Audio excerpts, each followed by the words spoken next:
Calling all legends, the up-and-comers, the next-gen shredders, and the best bike riders on the planet. The Crankworx Pump Track Challenge World Championship is a go. Round 1, the RockShox Rotorua Pump Track Challenge under the lights on the volcanic Hero Dirt berms of New Zealand. All pump, no pedal, except no imitations.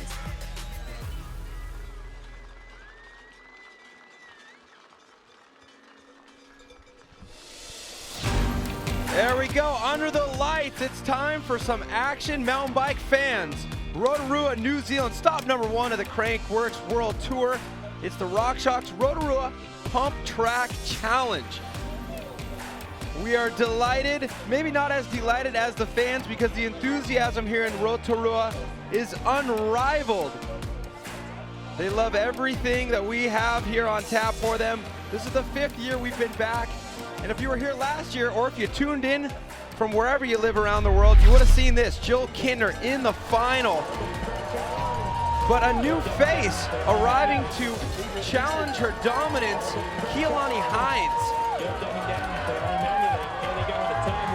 Now Keilani Hines grew up looking up to Jill Kintner, and she had to still look up to her from the second step on the podium as Jill Kintner took the lead. It was a great competition, but a big change for this year.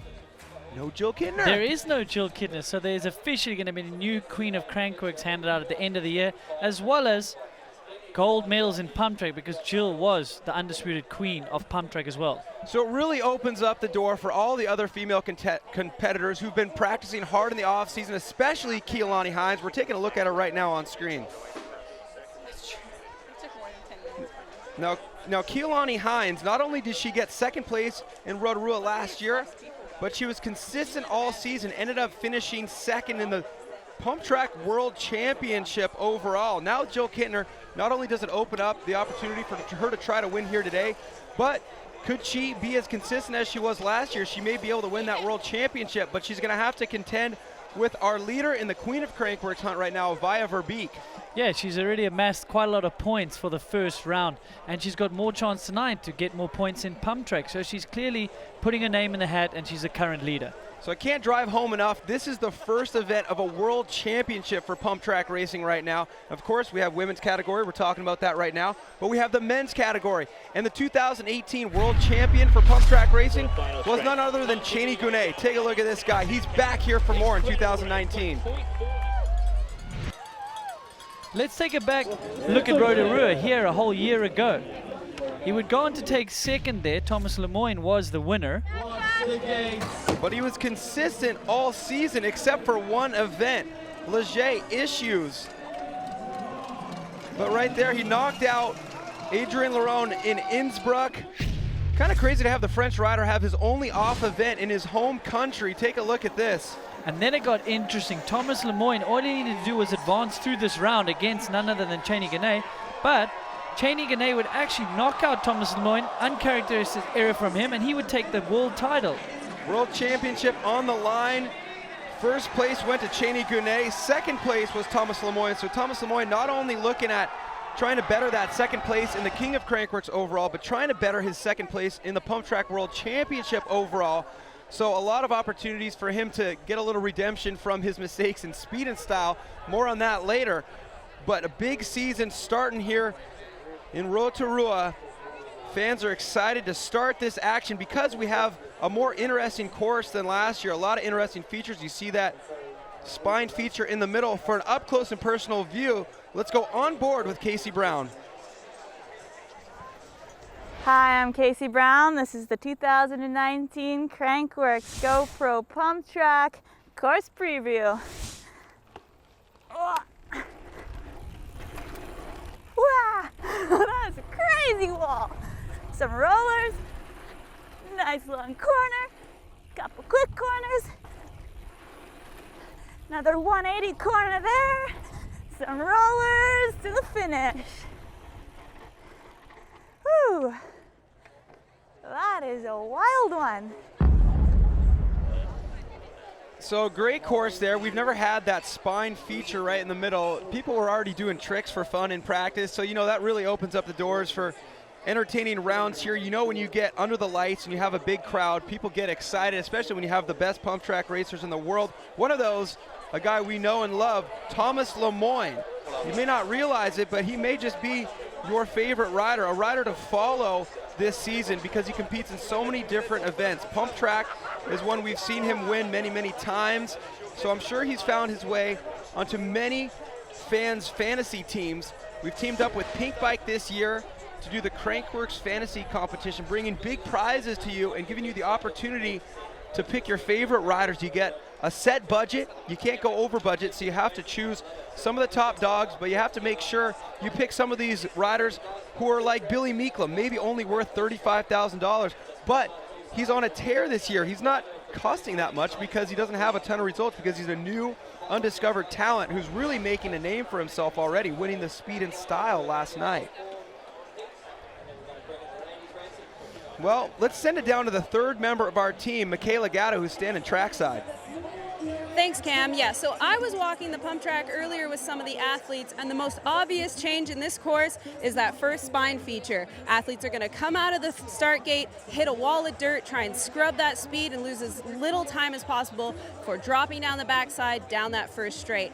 However, that's not what athletes are saying is going to make or break these runs. If you look behind me, there's a little satellite dish. It might not look like much, but if you mess up your line through there, you're going to slow down, not get enough speed out of that back turn, and you're going to be done for down the back straight.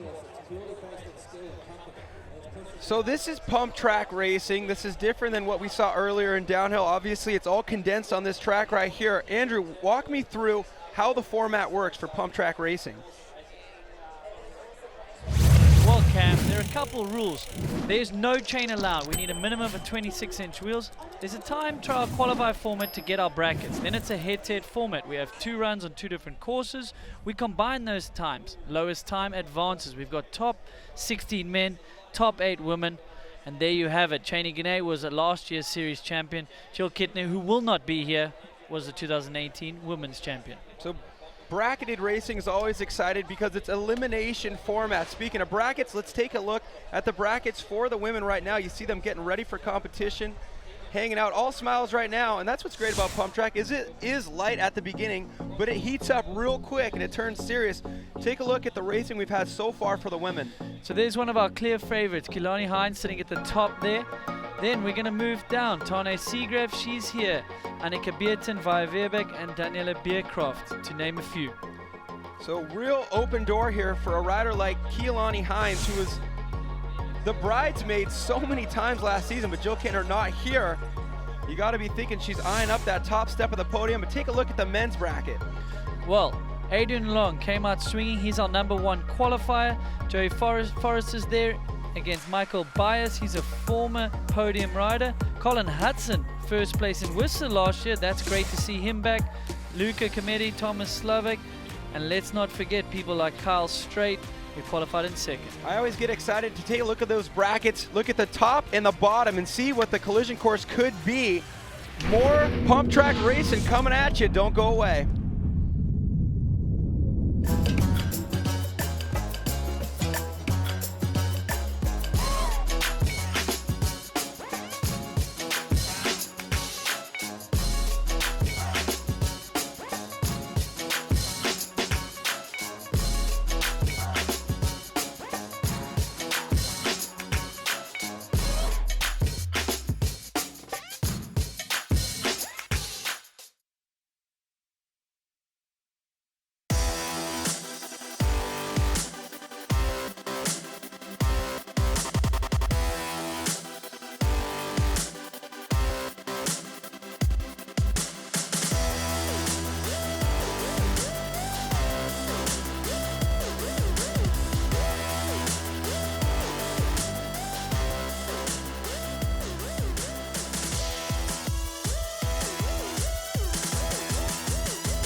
People always ask me, what's so good about Skyline Rotorua?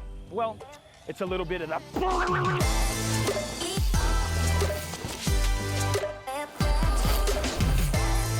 and it's a little bit of that.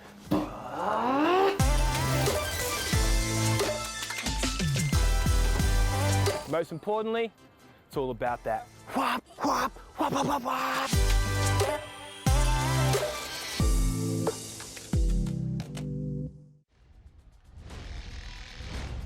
in Rotorua DH, first in Redwoods DH, second in Innsbruck, third in Garbo. Just a man on fire. Out of New Zealand, Sam Blankenship. So much body English, pedaling wherever he can.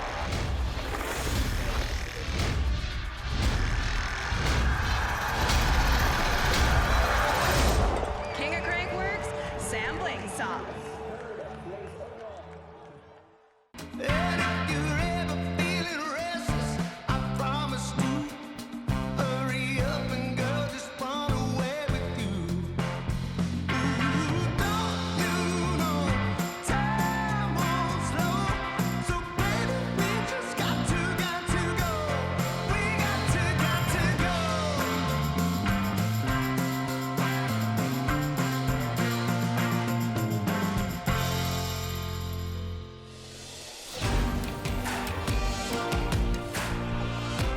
SRAM, the power of bicycles.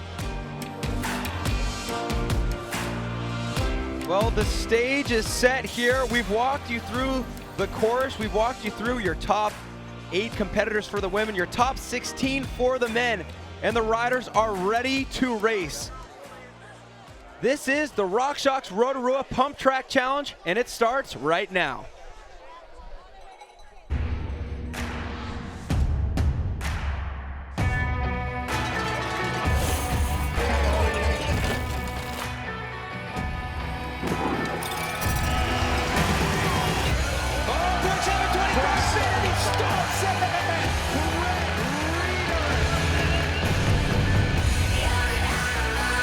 Sam Blankenship, your Kiwi, absolutely flying here. Paddling through the air. What a run. Jill Kittner, the queen of Crankworx.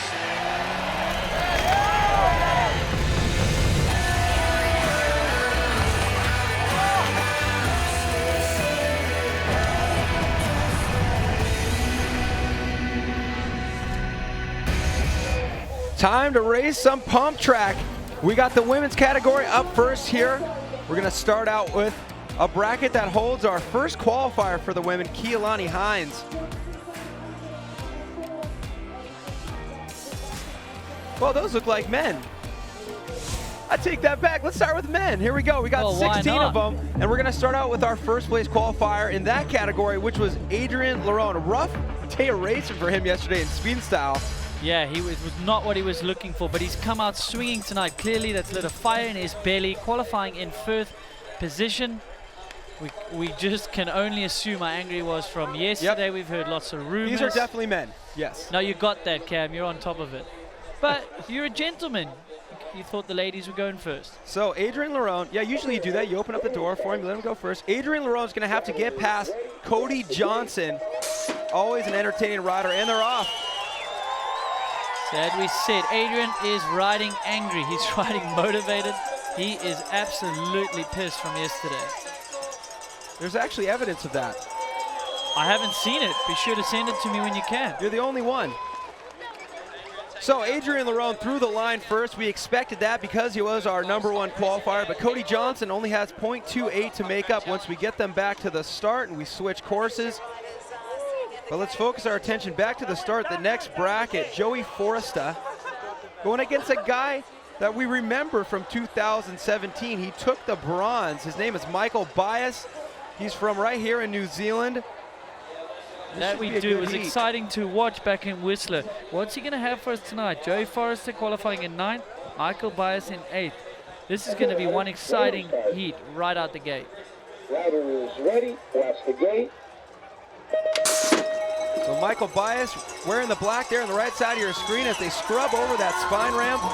Yeah, evens into this first turn. Michael Bias potential with a little bit of wheel ahead there. He brought back the slippery salmon, as you could see. Oh, and he's got a little bit of an advantage over Joey Forrester. So I love it, Andrew. You're bringing back some old terminology we had fun with last year. The slippery salmon. Explain to me, what is that? Well, let's have a look. As you can see on the right of our screen, it's kind of like when you have ice skates on. What do they say here? It's looser than a bucket of fish? Yeah, so we were playing with a few. comparisons and a few funny things. Apparently, the loosest terminology for loose is as loose as a bucket of fish. So they have no chains on their bike, so to get up to speed when that gate drops, that's one strategy in order to do that. Luca Cometti on the right here. Colin Hudson, the gold medalist from Whistler. The last time we had a pump track challenge, it was the final event of the 2018 season. So he's looking to repeat, carry the momentum into this 2019 season. Okay, riders, random start. Riders ready, watch the gate. So Luca Cometti in that white shirt there, going up against Colin Hudson on the left side of your screen. There we go, Colin Hudson looking strong here. We pull out this camera angle. Colin Hudson looks to be in the lead, crossing the finish line. Yeah. First by about a quarter of a second ahead of Luca Cometti. Really, here's a heat that's going to be quite exciting to watch. Up on the gate now, we've got Thomas Slavic. Colin Hudson looking strong again, just 6-7 months after he took the win in Whistler. But look at this next heat. You gotta be kidding me. This could be a final any other night. But Thomas Lemoyne, he had a tough one yesterday in dual speed and style. Over-rotating on the first jump, landing a little bit sideways. Let's take a chance to look back. If you didn't catch the speed and style broadcast yesterday, he was going up against Martin Soderstrom. Yeah, this is not something we see often. Making an uncharacteristic mistake. He's normally the king of smooth, very calculated, just going a little bit deep and over-rotating. But he still had an opportunity to salvage a medal. He was going up against Greg Watts. And pushing hard into this first turn, and too hard. Just over-committed, too much speed coming in, pushing the front wheel kind of over the top, and down she goes. Just a rough, rough day for him. Yeah, but he's already started to put the pieces back together with a great qualification result today, 4th place qualifier, but he's got to go up against Thomas Slavic. That's never easy, but Slavic, coming off an injury, he only qualified 13th. Yeah, I think lucky for Lemoyne, Thomas Slavic had a big chat to him earlier. He's still nursing some fractured ribs, badly torn ligaments in his ankle. He had some great rehab, he said, down in South America. However, he's just happy to be here. He's doing what he can, but he kind of knows he's not 100% healthy. Well, to be able to hang this tight to Thomas Lemoyne at anything other than 100% is impressive. What will the differential be? A .66 separates Thomas Lemoyne and Thomas Slavic. Yeah, so for the viewers at home, obviously they've done a run. Thomas Slavic is behind, but it's not all lost for him. They're going to go back to the top, switch lanes, and he's going to come out and see if he can get back some of that time. So Lemoyne, you'll see him again tomorrow for his main event. Saturday is slopestyle here in Rotorua, New Zealand. The Maxis slopestyle in memory of Kelly McGazza. That will be tomorrow. You're not going to want to miss that, but it's all about pump track right now, and it's all about your 2018 world champion in this discipline, Cheney Gune. He's going up against Duke Millington, not to be confused with Duke Ellington. He's from Australia. Riders ready, watch the gate.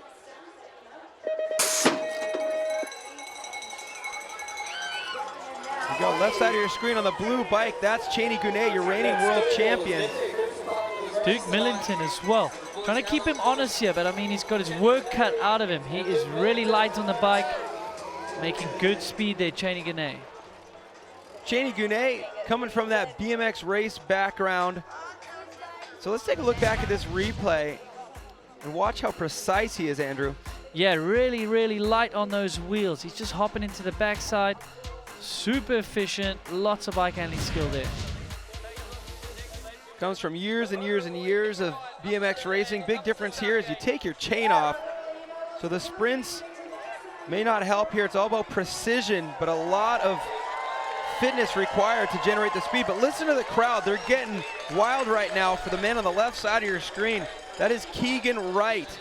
Definitely a front runner, the guy we all have our eyes on for the King of Crankworx title, but Austin Warren, a formidable opponent. Here we go. Yeah, Austin Warren out-qualifying Keegan Wright, the Hopetown boy, Keegan. Former winner of this very event here in Rotorua in 2017. But Austin Warren keeping it very honest into this first turn. Keegan Wright is often come back in the lower or the second half of these races. But man, there, look at Austin Warren go. Yeah, Austin Warren crossing the finish line first by a deficit of 0.14. Now, Austin Warren, he was on the podium in Innsbruck last year. He took 3rd place. So you know he's going to be looking to taste that blood again, but he's going to have to get past Keegan Wright, a guy who's won Pump Track in the past.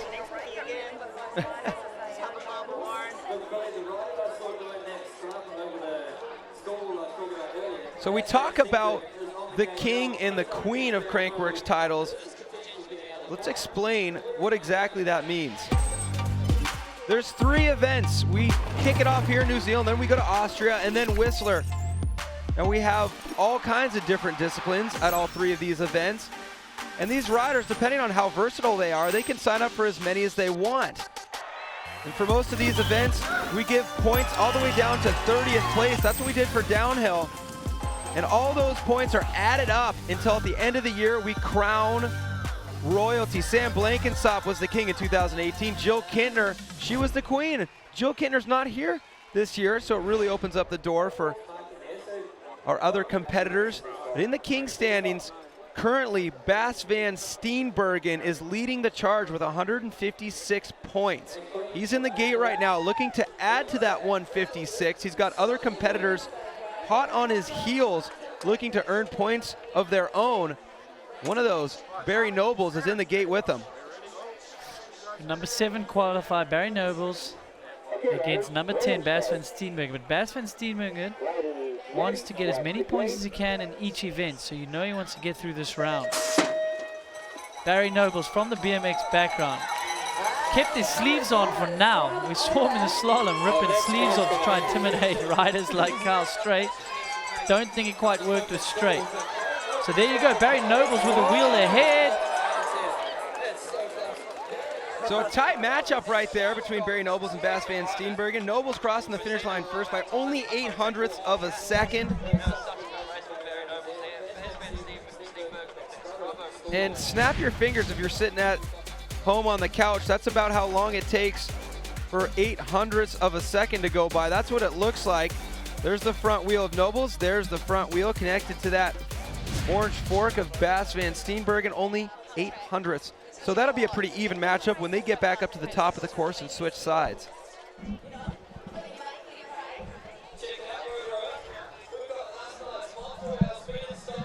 But next up, a guy we talked a lot about last night during Speed and Style because we figured he had a great chance of winning it. Unfortunately, just like Thomas Lemoyne, he had issues of his own. That he did. Carl Strait just coming in too hot into that turn, pushing the front wheel way over the top, and that was all she rode for the evening. Carl Strait qualified well. He was looking easily one of the strongest riders out there. But that's what happens under pressure. Mistakes just creep up on you. Well, he's also looking stronger than we've seen him in a long time, and that says a lot because he's been on fire as of recent years, but a new talent on the scene, Billy Meeklum, actually won the Speed and Style. And only one of these riders is going to actually make it through this round, so who's it going to be? The number 2 qualifier, Carl Strait, on the right of the screen.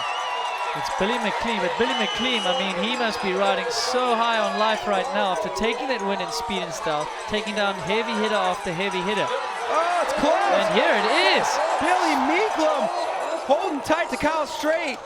Just 1/10 of a second separates those two. Billy Meeklum really charged on that final straightaway. Kyle Strait, all business right here. Meeklum won the Speed and Style last night, also got 3rd place in the whip-off.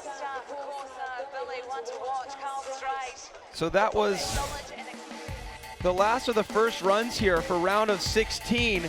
You see the way the gates look. The brackets have yellow names. That means they have the advantage. We're going to get them back up to the top of the course. We're going to switch sides, let them do it all over again. Then we will be eliminating, shaving it down to 8 racers. At that point, we'll bring the girls into the mix and see who will earn these valuable points in the RockShox Rotorua Pump Track Challenge. More action coming up. Don't go away.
these lands could speak, what would they say?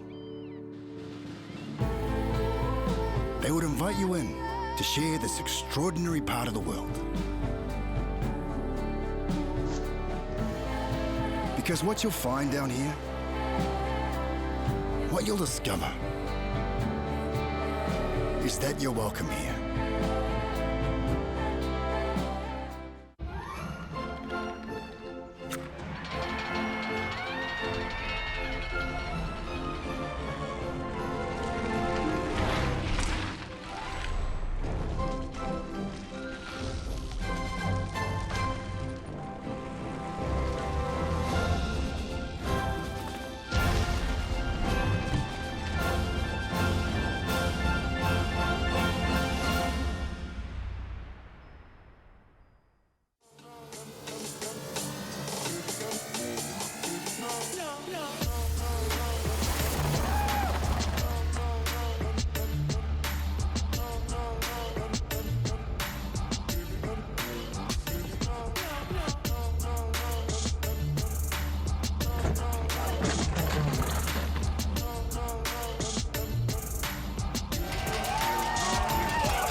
Maxxis, New Zealand's tire of choice.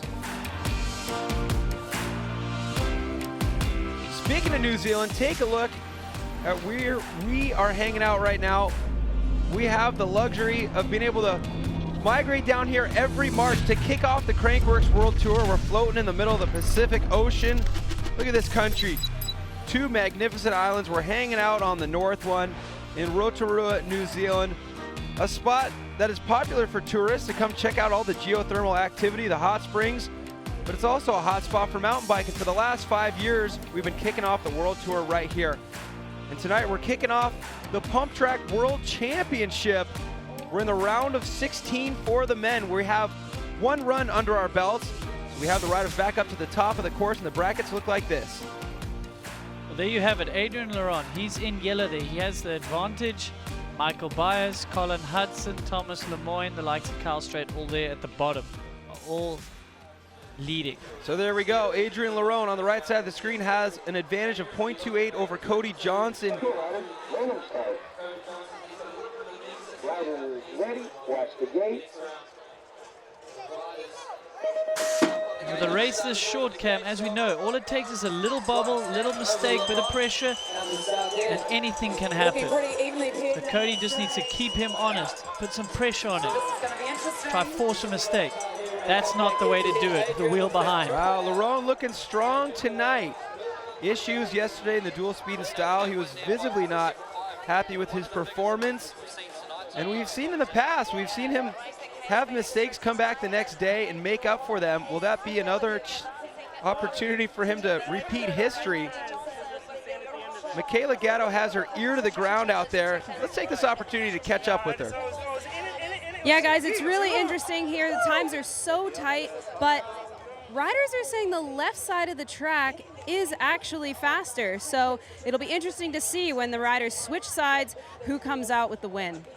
Ooh, that's good to keep our eyes on. Thanks, Michaela. Left side of the track, unanimously described as a little bit faster. Joey Forresta is on that left side right now, and he's down by 0.38. So we're going to get to put that theory to the test right now.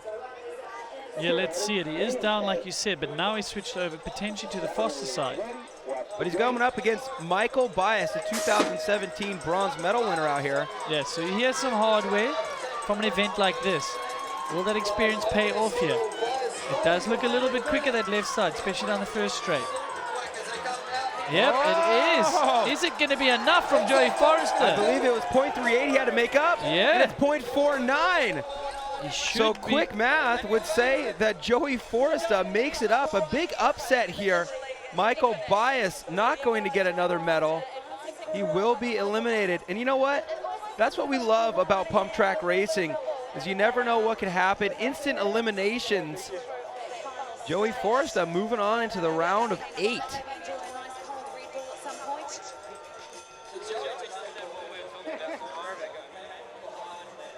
So now, We're going to see Joey Forresta into that round of 8. We're going to find out who else will find out their way into that bracket. Luca Cometti has a little bit of work to do, a quarter of a second behind Colin Hudson, and he's now on the slow side.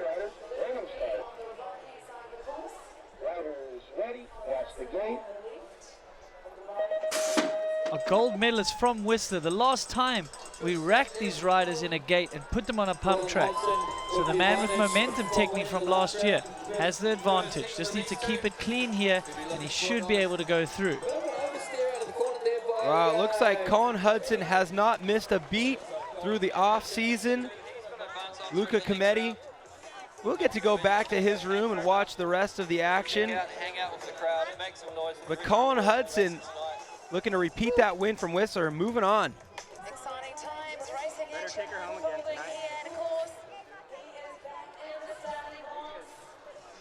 But next up, this is a stacked heat. Could be a final on any other day here. Thomas Lemoyne on the left side of your screen. We're calling him your new favorite rider, and we're going to tell you why. He's only 22. He's already done so much in his career. He had 3 wins last season in 2 different disciplines, a 4th in slopestyle in Leger, so he's very well-rounded. He's making a bid at that King of Crankworx overall title. He'd also like to win a Pump Track World Championship. He was only 1 step away from that just a year ago. But he's got to go up against Thomas Slavic. Thomas Slavic, as you said, coming back from injury, so it would be miraculous if he's able to upset this .66. Yeah, Slavic definitely not looking himself. You can see how tentative and tight he's riding compared to him. Thomas Lemoyne on the other hand, silky smooth, calm and collected.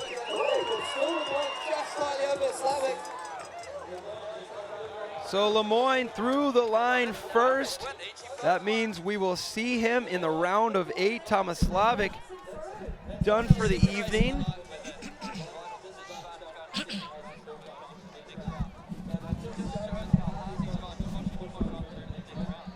So Lemoyne will meet up with last year's winner from Whistler, Colin Hudson.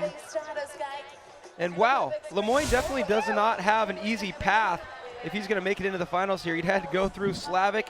He will have to go through Hudson, not making it easy on him out there. There's no easy path once you make it into the top 16. Next bracket, Duke Millington, back by .63 behind last year's world champion, Cheney Gunet. So anything can happen in pump track. It's such a short race. If any mistake is forced on another rider, there's not much you can do to make it up. So Cheney Gunet looking to repeat some of his success from last year. Our reigning champ. He's looking clean. He's looking calm. He knows exactly what to do. And he knows he's got an advantage, so he's not too worried. Well, it's got to feel good to at least finish ahead of Cheney Gunet, but yeah, Cheney Gunet, he's a strategist. He knows how this format works. He's not going to waste any unnecessary energy. It's a long evening to go for him if he wants to get a big win to start off the season right. Speaking of right, Keegan Wright qualified in 11th up against Austin Bubba Warren, who qualified in 4th. Keegan Wright is back, but now we've switched to potentially the faster track. And a small differential too, .14, and he's on the faster track. Will we see Austin Warren get eliminated here?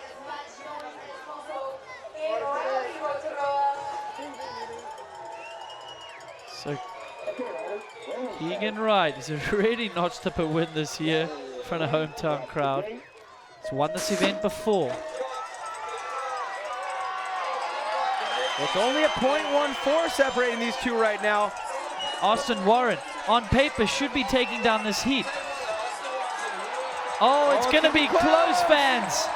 Oh, what's it going to be? What's the number? .20. Wow, Keegan Wright does it, but only by 0.06 of a second. And Bubba Warren at least making him work for it. So excited to see Keegan moving on. The crowd loves him. Let's hear from him, Michaela. Okay, Keegan, so you're doing pretty much every single event that Crankworx has to offer, including Enduro on Sunday. Recovery between things, or do you just go forever? I need to do this stuff to burn energy, otherwise I have too much. Can't sleep at night. Well, it seems to be working for you. You just advanced to the next round. Yeah, it's tight racing out there. Everyone's riding real fast, but yeah, it'll be good to see how the night goes. Well, we'll see if you can maintain that energy throughout the evening. Congrats. Cheers. Yeah, I love that. He's like the Energizer Bunny. He's like, no, I wait for Crankworx season to start all year so I can finally sleep. Yeah, so he hasn't been sleeping. Even the training doesn't help him. Man, definitely a lot of potential for that guy to make a bid for the king of Crankworx. But speaking of king of Crankworx, Bas van Steenbergen in the gate right now. He has the most points so far after a couple days of competition in this 2019 season. But he's racing Barry Nobles right now, second run in the round of 16. Barry Nobles throwing huge tricks like double backflips and speed and style, but there is no style points here, only speed. So Barry needs to get going here. Yes, he's got that bike length ahead and he knows it. So Barry conserving some energy as well there. Well, as soon as I saw that spine feature on the course, I said, I want to see Bas van Steenbergen ride over that thing. Now, he may not have advanced out of this round. He's not going to win the race tonight, but he may win the most interesting moment. Take a look at this. Scrubbing off the side rails of that tire, dragging dirt, almost going too far over the handlebars. So supplying some entertainment, that's what you can always count on Bas van Steenbergen for. But Barry Nobles moving into the round of 8. Back up to the top. This could potentially be a David and Goliath story right here. But Michaela caught up with Kyle Strait earlier to explain his bike setup for this pump track race. Take a look.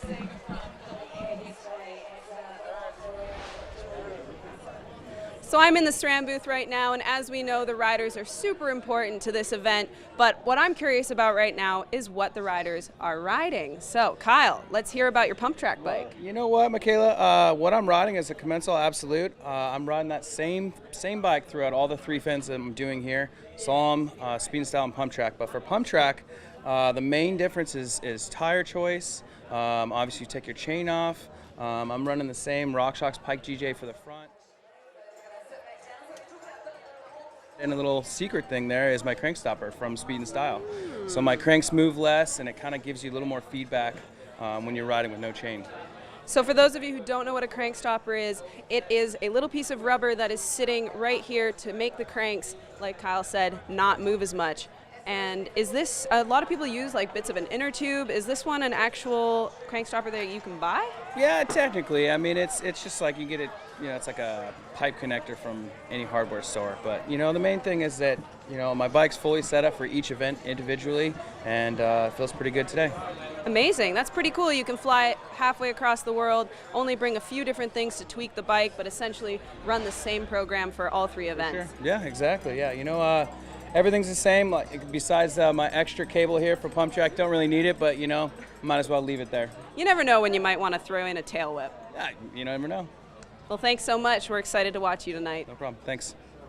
Well, cool. That's a pretty interesting little modification. If you've ever dropped a chain on your bike, you know how awkward it can be when you put your weight on your pedal and there's no resistance there. So to remedy that makes a lot of sense. Kyle Strait on the left side of your screen. Billy Meeklum only back by 1/10 of a second. Will this be a David and Goliath story? Billy Meeklum, the young New Zealand rider. Well, he's already done it once this week. Can he do it again? Kyle Strait with a little bit of wheel ahead. Billy McLean, winner of Speed and Style, taking down all the big hitters. He needs to take down one of the biggest hitters in Pump Track right now. He's got a wheel ahead, Cam. It might be enough. Oh, man. Oh, I think he does it. That is huge. Kyle Strait qualified in second. Oh, wow. What an upset.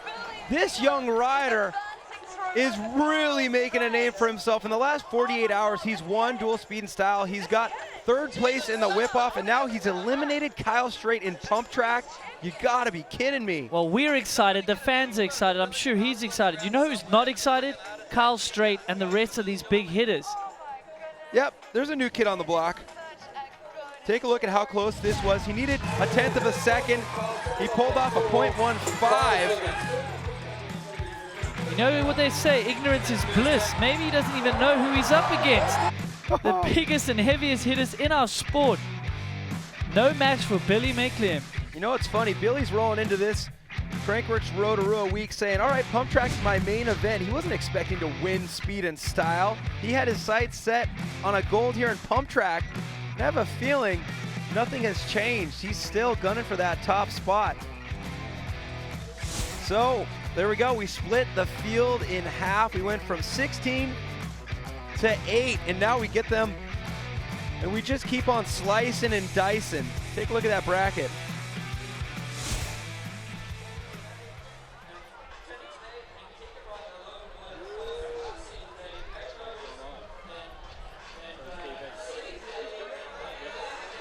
The round of 8 has been determined now. And the first heat is Adrian Lerone going up against Joey Forresta.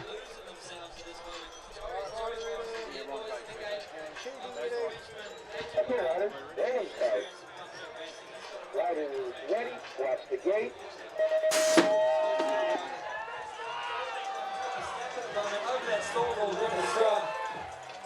So Adrian Lerone, tough night last night, looking to make up for it here. Joey Forresta hanging tight, but Joey's on the faster course. Wow, 0.08 of a second separating those two. Joey Forresta in the lead, but remember, we did hear from that course report from Michaela that the left side of the course is rumored to be a little bit faster. Yeah, I think we can almost confirm that we do see a lot of the leading heats coming out of the left lane. I wonder if the riders are paying attention to that, because that'll definitely help with your confidence if you are down, but knowing that you're going to the faster lane. So Thomas Lemoyne, your 4th place qualifier, your 2nd in the world overall last year, 2nd here last year, going up against the guy who won in Whistler back in August. Looking unshakable tonight, but only one can survive this round of 8. Unbelievable that it's only the round of 8. These two could easily be in a final. Okay, riders, random start. Riders ready, watch the gate. So evenly matched out the gate here, over the spine. Thomas, little wheel ahead. Man, this could be a final, Cam. Lil Wheel for Lil Moyne. There you go. Thomas Lemoyne stomping his authority on that heat. So he's put a little over 1/4 of a second ahead of Colin Hudson. And what we've seen so far is that left side. I feel like if you can stay within 1/10 of a second there, you're looking pretty good. It's okay to be in the red after round number 1, but 1/4 of a second, that's going to be pretty tough for Colin Hudson, but we'll see when they get back up to the start. But this is going to be a good matchup. Yeah, another heat. I think we're going to keep saying this. I mean, round of 8, but this could easily be a final. There's your champion from 2018, and then there's your champion from 2017 at this round, Rotorua.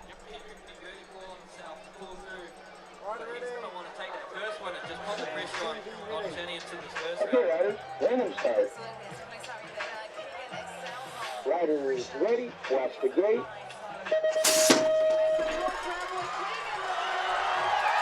Oh, listen to the fans, Cam. Keegan Wright, though, drifting a little bit back. Cheney Ganay with that light, effortless style. A little bit sluggish out of that back turn. Keegan Wright will take the advantage to the next round. But you know what? 0.15, we've seen that be 100% doable. But I can watch this kid Keegan Wright ride all day. He does so much on the bike. Take a look in slow-mo, Andrew. Yeah, there you have it. Riding really high, trying to carry that momentum out the turn. It makes sense. He says he needs to do all this exercise just to sleep at night because he's one of the busiest riders. That thing is wiggling back and forth, but it all equates to speed. And you see it working here, putting 0.15. We'll get them back up to the start, but right now, Billy Meeklum on the right side of your screen going up against Barry Nobles, 2 riders who were both competing in speed and style last night.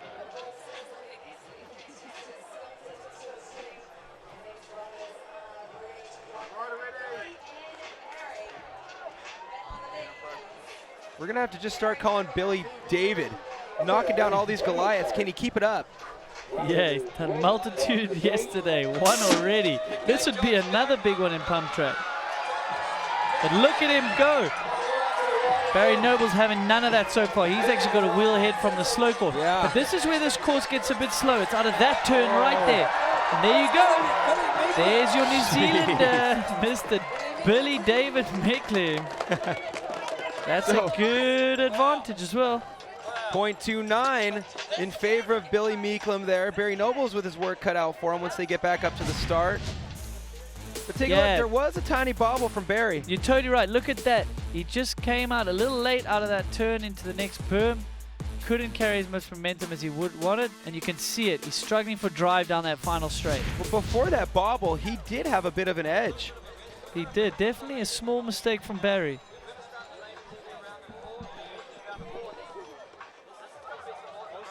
Now that we've got our first run of the round of 8 under our belts here, we're gonna give the women a chance to have the spotlight. Take a look at these brackets. There you have it. Someone that was looking to take down Jill Kittner last year. Well, Jill Kitt is not here. Kalani Hines is here. Your number 1 qualifier. Kealani Hines on the left side of your screen. Harriet Burbage Smith on the right.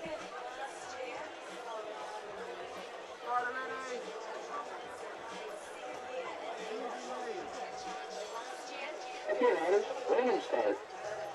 Riders ready, watch the gate.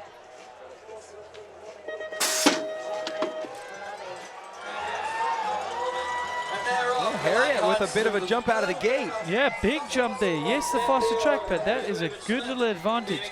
So Kalani Hines needs to pull back a little time. She's doing just that right now. What's the deficit going to be? 0.43 in favor of Kealani Hines.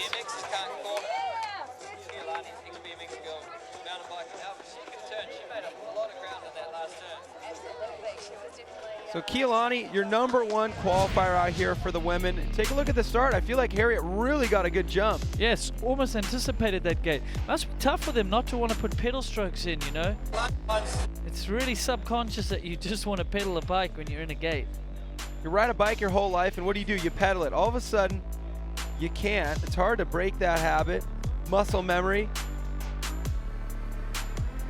Here we go. Kealani getting a nice advantage here.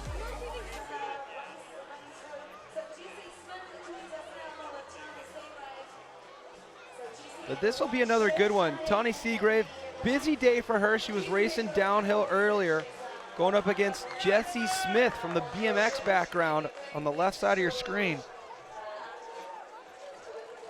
So pretty evenly matched in their qualifying rounds. Jessie in 5th, Tawny Seagrave in 4th.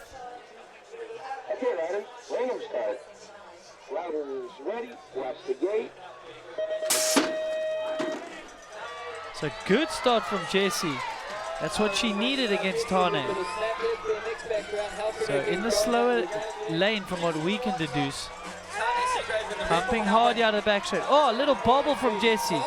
Tane Seagrave. She will take the lead into the next heat. Strong advantage there, 0.73 in favor of Tawny Seagrave. Crazy day for her. You couldn't really get further on opposite ends of the spectrum, racing downhill on the course we have here, and then racing pump track, all in a matter of a few hours. No, one perfectly groomed track versus one absolutely rough and rowdy downhill track here in Rotorua. Annika Bearden on the right, Shania Rawson on the left. Now Annika Bearden definitely thinking about valuable points for the Queen of Crankworx. She was sitting in 2nd place going into the morning. Shania coming off her first elite podium in the ADH here in Rotorua just a couple days ago. Going up against the veteran of Annika Bearden. Podiums, wins at previous Crankworx events. Oh, Shania keeping her honest. We're going to have to see a replay. What in the world happened to Annika Bearden there in that last berm? She was ahead, and she's on the fast side. And let's take a look back, see if we can figure out what happened. Here we go. Look at Annika Beard, right side of your screen, that bright helmet. Let's see what happened to her. This is the She's first looking berm. strong, isn't she? Down the first straight. It all happened over here. Well, Just got not a real carrying good look drive at over that Shania back there, turn. but not sure what happened to Annika. But lucky for her, she gets another opportunity to try to advance out of this round when we take them back to the start of the course. But she's really thinking about those valuable queen points. And this is exactly why. Take a look at the math right now for Queen of Crankworx. Annika Bearden hanging out in second place. She's got 175 points, but Via Verbeek had a result in the downhill earlier on. She was able to add 32 points to her name. But Annika Bearden, an opportunity to do so. But Via Verbeek also racing here in this next heat. So really duking it out for those points. Via Verbeek on the left side of your screen going up against Daniela Beecroft. Strong qualifying from Daniela. She was in second. Via Verbeek was a little bit far back in seventh. But you know, that is just qualifying. You can start improving as the night goes on. Oh, there's a mistake from Daniela. And as I said that, oh, she's almost given up there. So that'll be the biggest deficit we've seen so far. Via Verbeek putting, I think it was a 1.8 on Daniela Beecroft. Let's find out why. Oh my goodness. No, she's barely stayed on track. Jeez, coming out way too late out of that turn, not being able to set up for the next berm. And that was almost all she wrote. Well, good on her for being able to get back up to speed without even being able to pedal. But Via Verbeek, well, that'll help for points for the yeah. Queen of Crankworx. It was looking like, on paper, she should not have advanced. However, Via Verbeek looking like she's going to get a few more points.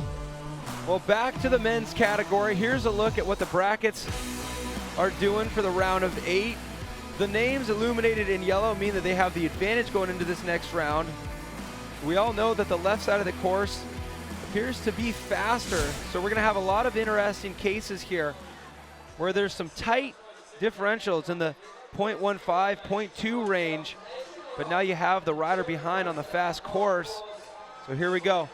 Adrian Larone, right side of your screen, going up against Joey Forresta, but only 0.08 of a second separate them. Adrian Larone now on the fast course.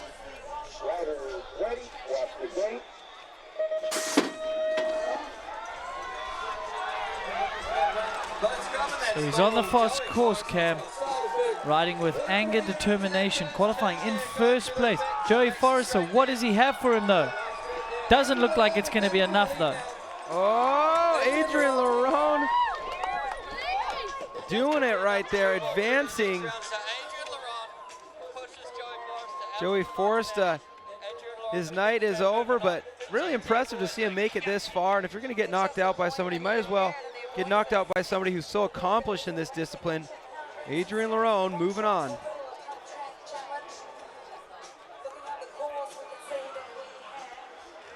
Thomas Lemoyne, left side of your screen. He was the winner in their first run of 2 by over 1/4 of a second ahead of Colin Hudson, the man who won in Whistler.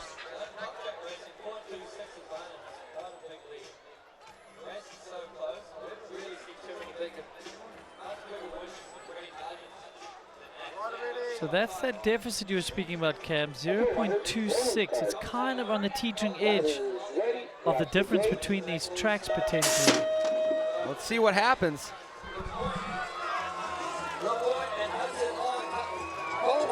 All right. So Lemoyne looking good, but that back berm is where it starts getting a little bit sluggish for that lane. Whoa. Oh, clean by Thomas Lemoyne. Oh. Colin Hudson crosses the finish line first, but it's going to be 0.06 of a second too late. Thomas Lemoyne moving into the round of 4. Here we go. Let's send it down to Michaela Gatto. All right, so yesterday didn't go so great for you, but judging by your performances tonight, it looks like you're clean slate. I'm just trying to focus, take one run at a time, and we'll see how it goes. Well, you look extremely focused in the start gate. Can you break down for us what you do without a chain? How do you do a BMX start without a chain? You just like push with your arm and legs. Try to get the speed in the down and try to go as fast as you can after that. Just go as fast as you can. It's as easy as that. Well, congrats on moving on to the next round. Thank you. Thanks, Michaela. These back-to-back days are crazy for a guy like Thomas Lemoyne. He's going to wake up in the morning and do something so incredibly different. Slope style. If you like big tricks, tune in tomorrow for that. Kick off the Crankworx FMBA Slopestyle World Championship Tour, but it's all about pump track here today. And Thomas Lemoyne will not be able to get to sleep and start dreaming of backflip tail-ups until the night is done here, and he hopes it's a long one. Next heat in the gate, Keegan Wright from New Zealand. The crowd gets crazy for him. Going up against Cheney Gunay. So he's moved over onto the slower lane. Cheney Gunay. Looking clean, looking fast, but Keegan Wright, as he said, he's got a lot of energy. What is he going to do about it? He needs to keep pushing. This is close, Cam. Wow. Cheney Gunay. I think that's going to be enough. It is too. That is an upset. Even though Keegan Wright's a former winner here, that is still an upset. That is our current world champ, Cheney Gunay, also qualified way faster than Keegan. Knocking out that reigning world champion. Keegan Wright obviously using, oh, there we go, he's tired now, finally. Using all this energy from the crowd to his advantage. Now, if you wonder why we keep on talking about Billy Meeklum, saying he's the future of all these disciplines he's competing in out here, it's because he's been blowing us away. In the span of 24 hours, he's won dual speed and style, and he's got third place at whip-off. He was knocking out the giants, guys like Martin Soderstrom, who's won dual speed and style twice out here.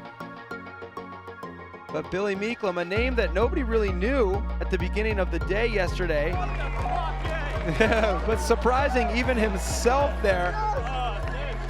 I mean, he knocked out guys like Martin Soderstrom. He had to get past riders like Thomas Lemoyne and Kyle Strait.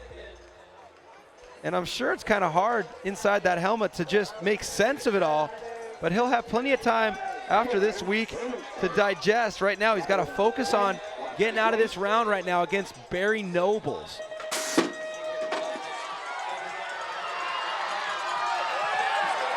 It's looking even, but Billy McLean, he hasn't been affected by any pressure. He's just putting no pressure and he's having a good time. Oh, this is looking good. I think that's going to be enough. Well, a dead heat, but from my calculations, yes, he's going to advance. Billy Meeklum rolling through with the advantage, meaning that if they cross the finish line at the same time, it all comes down to what the first run was.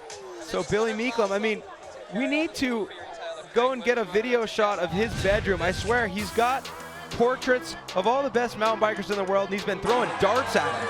Absolutely, hitting bullseyes for a couple of days now, Cam. This is ridiculous. Now, I'm hoping he's going to travel to Austria and to Canada, because we need to see more of this kid all season. He's going to be racking up points and making a bid for the king of Crankworx. If he keeps this up. Yeah, if he's not got support, we've got to throw some GoFundMe pages at him or get this man a ticket. We got to see him in Innsbruck and we got to see him in Whistler. Billy the kid. All right, no, well. Billy the David over Goliath. All right, back to the women. Keelani Hines has the advantage over Harriet Burbage-Smith. We're going to see them now switch sides. Keelani has the advantage, but now she's sitting on the fast side with a 0.43 to play around with. So basically she just needs to not have a mistake and she'll safely move through to the round of 4. And she had this to say, check it out. Her riding style is flowy. She doesn't try too hard, she just enjoys what she's doing. Tries to go with the flow, and it's been working. I mean, so many second places last year. Second place to somebody who isn't present this season. So simple math would say she's a favorite. Looking smooth tonight. Watch the gate. A little bit of a sluggish start from her. Our #1 seed, Kalani Hines. And our favorite coming into this event with Jill Kidner and Caroline Buchanan being absent from these events. So a lot of time to play around with here. She enters the final straightaway in the lead. She had .43. And she's going to add to that, so Keelani Hines will absolutely move into the round of 4. She's got to be feeling good about that. And for more, let's send it down to Michaela Gatto. All right, Kalani, so you were one of the heavy hitters last season in the pump track. Now without Jill and Caroline, does that give you a little bit more confidence, or you try not to think about it? I mean, I think it gives everybody a little confidence. It's just 2 less people to worry about. But I just try to go out there and do my thing. Everyone's fast, so can't just like count on 2 people leaving to like win. So yeah. Right, it's anybody's game out there, huh? Yeah, exactly. So what do you think is the most technical part about this track in particular? I think it's kind of obvious. It's that stall wall or whatever big roller it is. It's technical, but I think it's good for racing. So making it interesting. Trying to scrub off the top, but also pump down the backside, am I correct? Yeah, exactly. Perfect, well, good luck out there. Thank you. Thanks, Michaela. Keelani Hines, your top qualifier out here today. Now, she's been chipping them off. She found herself into the round of 4. And now we got to figure out who else is going to earn a spot into that bracket. Riders ready, watch the gate. So Tawny Seagrave on the left side of your screen going up against Jessie Smith. Yeah, from New Zealand, from the BMX background. Tane coming off downhill this afternoon. Oh, a little bit sluggish there. Is it going to be enough? Jessie Smith crossing the finish line first, but not by enough. She needed .73. She got .34, so Tawny Seagrave will move on.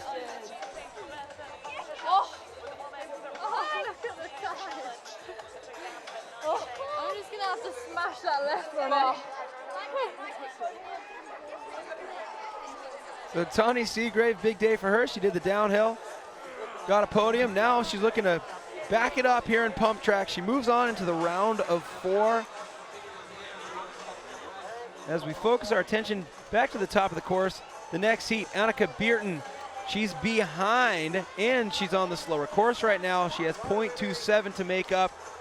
And she's got to beat Shania Rawson by more than .27. This is going to be tough. That it is. Shania also building confidence in the elite category here. Annika Beerton. She is one of the most experienced ladies in the field. She's going to need all that experience and commitment to get through this round. And it's not looking like that, Cam. A little bit sluggish down the back straight for her. Shania looking Rawson fast. making it happen, crossing the finish line first in both rounds against Annika Beerton. Shania Rawson moves on.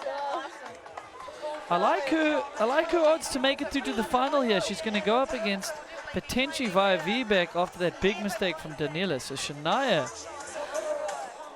looking like someone that could potentially challenge either Keelani Hines or Tane Seagrave.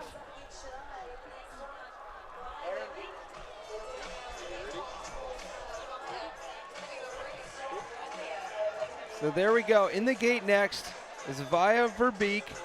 She's just been adding to that points tally. Every single event she's been entering, she's been collecting something from it.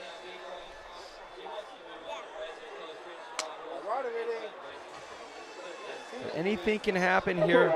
Via Verbeek looking good with a 1.85 ahead of Daniela. Where's the max differential? Let's start digging in the dirt, see if we can find it. Another subtle hint dropped by Cam McCall.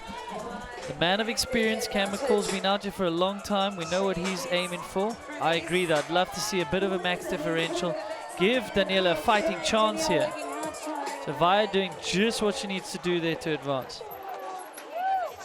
So Via Verbeek moving into the next round. Daniela Beecroft had a real big mistake in run number 1, so that was too much. Even with a perfect run, it would have taken a mistake from Via. But Via's been unshakable all week. Obvious she's been training Take a look at the bracket so far right here in the women's category.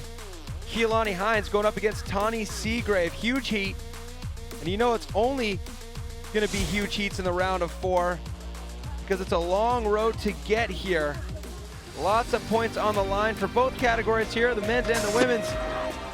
Take a look at Billy Meeklum. Will he take home some more hardware? This is the RockShox Rotorua Pump Track Challenge. More action coming up.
People always ask me, what's so good about Skyline Rotorua?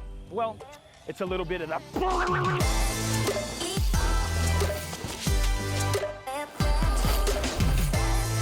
And it's a little bit of that.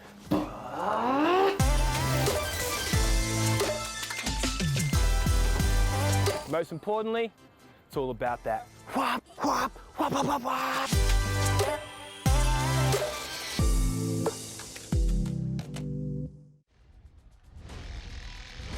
First in Rotorua DH, first in Redwoods DH, second in Innsbruck, third in Garbo. Just a man on fire. Out of New Zealand, Sam Blankenship. So much body English, pedaling wherever he can.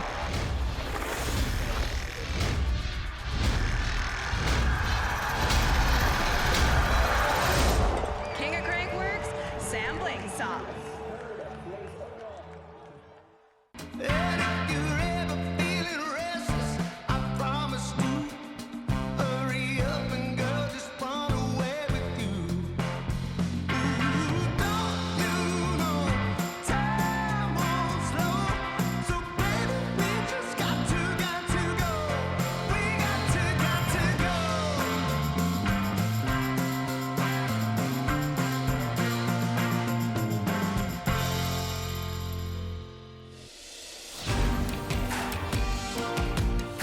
New Zealand, investing in world-class events.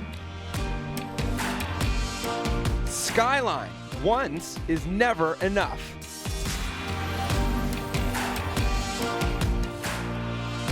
And take a look at our men's category brackets right now. We keep slicing this field in half. We're gonna get to the point where we give away bronze, silver, and gold, but before, it's all about the semifinals. Meaning we're down to 4 athletes. Adrian Lerone going up against Thomas Lemoyne. Keegan Wright going up against Billy Meeklum. An all New Zealand heat down there with Wright and Meeklum. That's going to be an interesting one. But first up, guys who have both tasted glory out here in Pump Track. On the left side of your screen, Adrian Lerone. On the right, Thomas Lemoyne. So the man looking for redemption on your left, Adrian Lerone, going out early in speed and style yesterday. Visibly angry, frustrated. Thomas Lemoyne, cool, calm, and collected at all times. Also looking for a bit of redemption though. Didn't have the best finish comparable to his qualification and his skill level yesterday. There you have it, Thomas Lemoyne putting some distance between him and Adrian. Thomas Lemoyne, the champion from this event just a year ago, putting .27 on Adrian Lerone.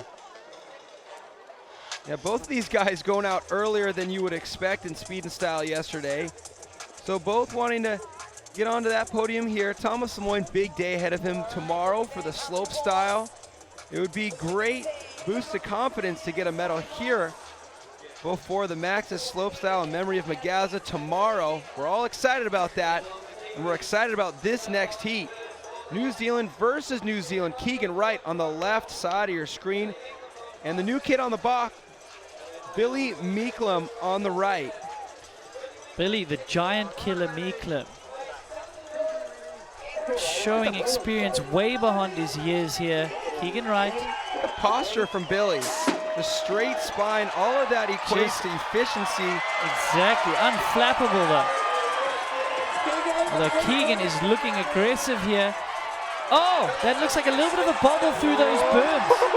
Although he's keeping good speed though. Oh, that was tight. Wow, Keegan Billy is getting Meeklem faster through and the finish faster. line first, but only by 9/100ths of a second. Now Billy was on the fast course, so 9/100ths of a second is absolutely nothing. Keegan Wright definitely within striking distance. Let's take a look back at a replay. That he is. Keegan seems to be getting quicker and quicker. I'm not sure what he did in his qualifying run, Tony. Qualifying 15th, because he is riding way faster than that. Billy looked clean though. Looked very clean. Is that going to be his new nickname? He's got so many nicknames. Billy McLean. He looked clean. Billy looked clean. I didn't even know I was doing that. Yeah, he is just racking up wins, potential podiums, fans. 9/100ths of a second is not very much, especially considering he was on the fast side. Enough.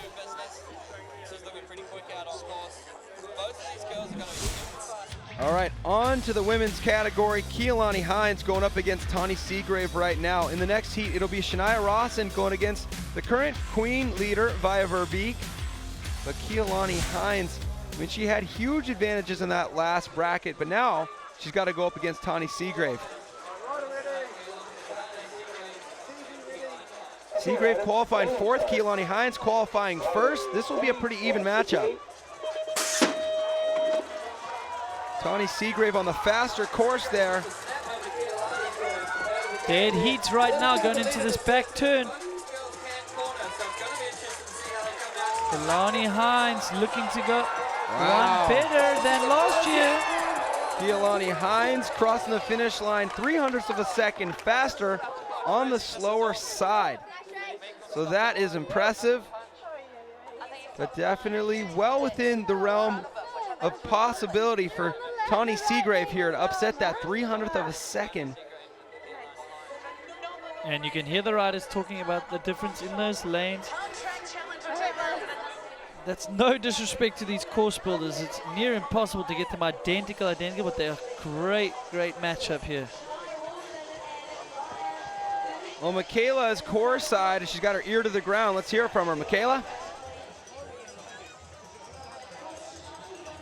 All right, so speaking of upsets, not only is Billy showing up all the regular pros, but he's also quite possibly could be the new leader for the King of Crankworx. It's crazy. Who is this kid?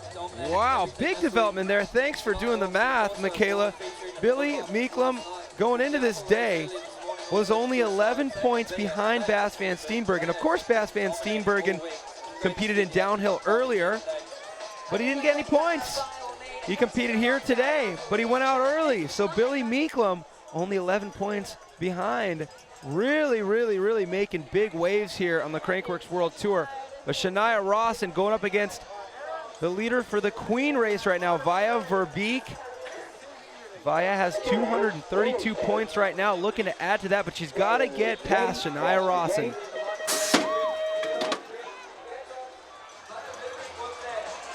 Shania Rawson was looking awfully quick though. Qualifying in 3rd position versus Via Verbeek 7th.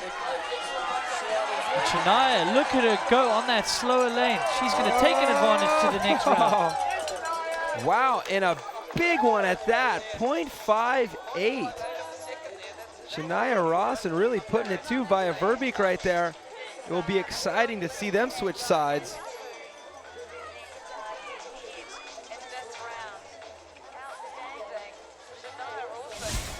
All right, take a look at the men's bracket as it stands right now. Lemoyne with the advantage over Adrian Larone. Billy Meeklem with the advantage over Keegan Wright. The Lemoyne right now on the slower side, so big opportunity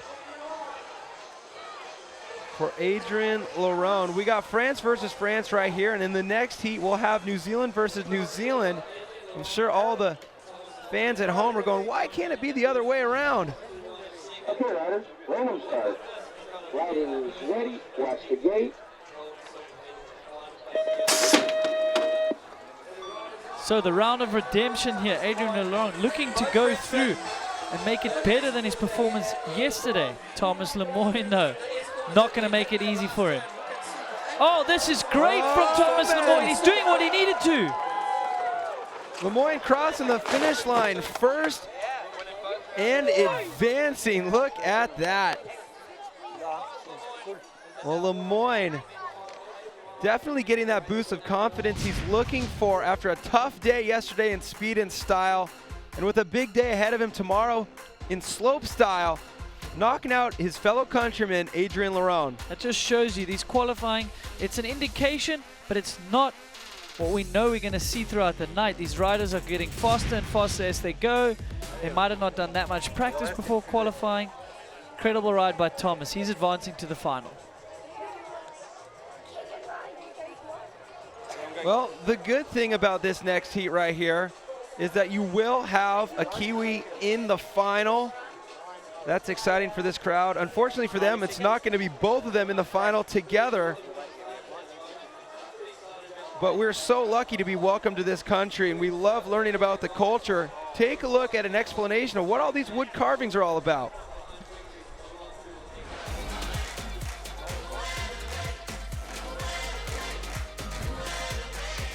Of course, Aotearoa New Zealand is uniquely Māori in origin, and it's our indigeneity and our culture. Once visitor numbers got to hearing about these wonders of the world, of course more visitors tended to come, and of course access to these wonders required relationships with the locals. And so these relationships and the custom and practice became as important as the destination.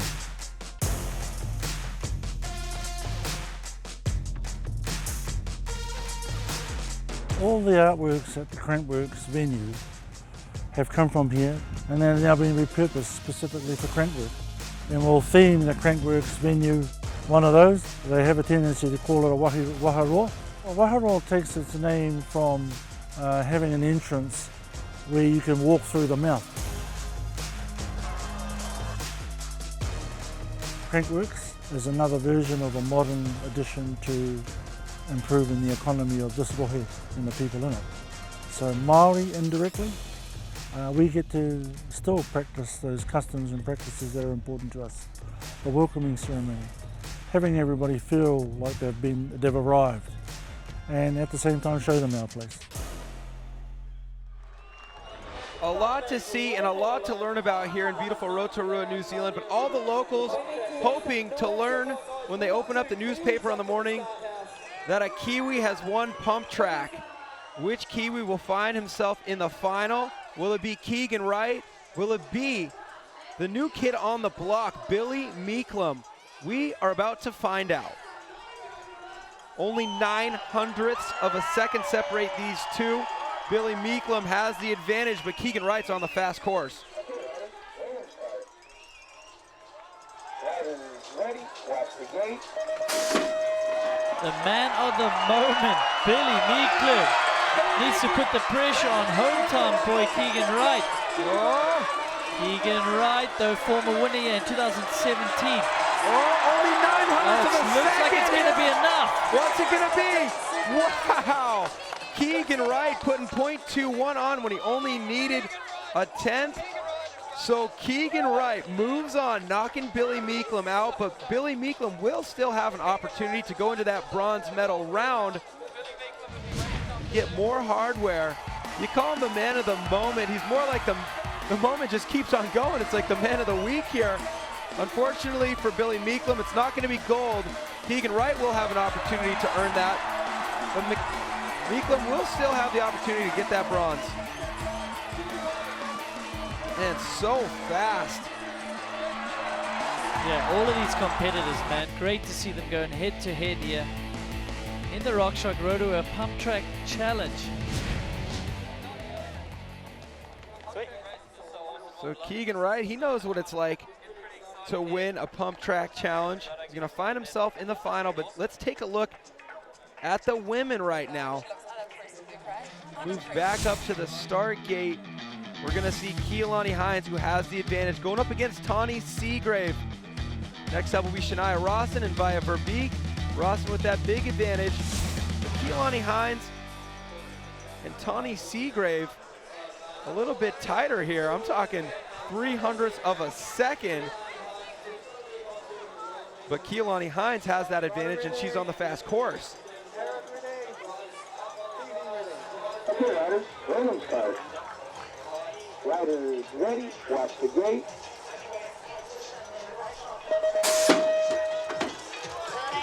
It's a little bit of a jump out the gate by Tane. Keelani drawing even here into these back turns. That's where the riders can come unstuck, those little S-bends, but it's not to be. Keelani Hines looking strong. Wow, Keelani Hines, good to go here for the final. She will advance, and unlike last year, she's not gonna have to get through Jill Kindner in the final, but she will have to get through the winner of this next heat. Let's take a look back at some replays here. But you heard her saying she's not focusing on just being that favorite. She said it doesn't matter that those two aren't here. There's some great competitors, and she's just focusing on herself, staying in the present, not thinking ahead about any gold medals or anything else but that present round. So Via Verbeek, she's gonna have a big deficit to upset here against Shania Rawson. It's a 0.58, and she's on the slow course now. But we keep talking about this queen race. So right now, even if she's not able to make it out of this round, still every single position on the leaderboard matters, because the quest to be the king and queen of Crankworx, every moment counts. All 3 stops, all 18 events, they all count because there's big money on the line. $20,000 to the winner, and that's a lot of money. You're making a living as a professional mountain biker right there, and you have the skills to be a king or a queen. You sign up for as many events as possible, and every single bracket could get you one step closer to that check with $20,000 written on it. Shania Rawson on the right side of your screen. Big advantage going into this one. Here we go. That she has. Going up against the current leader of the Queen of Cranks, with Shania looking to dethrone her here in Pump Track. Shania coming up with the first elite podium. Looks like she's going to get another podium. She's through to the final. Shania Rawson all day long right there. She will move into the gold medal round, but Via Verbeek will have an opportunity to win that bronze. Now Shania Rawson, she's from New Zealand. I know she's got a deep history in racing, but I want to learn a little bit more about her, so let's send it down to Michaela Gatto. Hey, what's up? How are you feeling? Yeah, pretty good. The track's awesome, man. I love it. So you have a bit of a BMX background, is that correct? Or? Yeah, I started racing BMX when I was 4, so raced for 12 years, so yeah, it's pretty good. Easy to say you know your way around a pump track then? Yeah, I think I had a bit of practice for sure, definitely. Yeah. Congrats on moving into the final. Well, it's great. I'm sure we're going to continue to learn more and more about Shania Rawson as this season continues. She's going to have an opportunity to win her first Crankworx Pump Track gold medal. So things are getting exciting here, Andrew Needling. Take a look at these brackets. And look at them. In the small final, we've got Adrian Long, Billy McLean. But the big final, Thomas Lemoyne, Keegan Wright, those two have been getting faster as the night got on. We're going to hand out some medals, though. It's time to do exactly that. We're going to give away a bronze. We're going to give away a silver. We're going to give away a gold. The stage has been set. Our final few brackets still yet to come in the RockShox Rotorua Pump Track Challenge. You're not going to want to miss it. Don't go away.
these lands could speak, what would they say?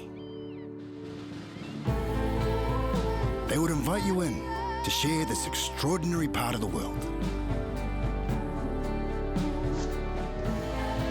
Because what you'll find down here, what you'll discover, is that you're welcome here.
Whistler Mountain Bike Park.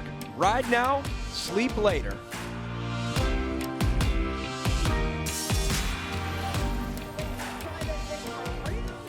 All right, Andrew Needling, things have officially heated up in our RockShox Rotorua Pump Track Challenge. This is the moment we've all been waiting for. Time to give out some hardware. That is exactly why we are here. Those fans are excited. We're getting excited. We know the riders are waiting in anticipation to drop. So that's why we're all here today. But I'm going to tell you why you're going to be here tomorrow, because you are not going to want to miss this, the Maxxis Slopestyle in memory of Magaza.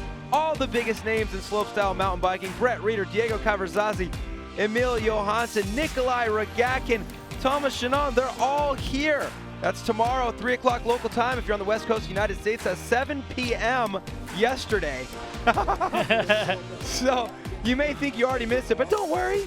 Don't worry. Hey, I lost a day flying here. It's I'll confusing. never get it back. But we didn't have St. Patrick's Day. Yeah, I don't mind it though, coming to Rotorua. No It's green all beer worth for it. us. But here we go. Enough about green beer. It's all about bronze medals. Adrian Lerone on the left side of your screen going up against Billy Meeklum, the local. Can his week get any better? Started off with a bang. Billy Meeklum out of Christchurch gave everybody something to smile about yesterday when he took the gold. Let's see if he can grab a bronze here, going up against Adrian Lerone. So Adrian looking for redemption, qualified at #1 spot. Billy Meeklum was down in 15th, but he's a man on a mission all week. He's a man on a mission tonight. Can he upset another one of the greats of our sport? He's in the fast lane and he's going to lead the first round. But not by much. 0.11, 11/100th of a second. Billy Meeklum was on the fast course.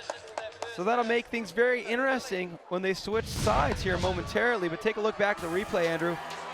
But he has been riding increasingly quick on the next lane as well. The slow lane, he's good on that one. Billy Meeklum, look at him go. Small in stature, but man, can he pump a bicycle. This is going to be a good round here for the bronze medal. So evenly matched. Well, something tells me this one's going to come down to the wire. Billy would love 3 medals here. But Adrian Lerone would love to get his season off on the right foot as well. But here we go, bronze medal matchup for the women. Connie Seagrave on the left side of your screen, going up against Via Verbeek.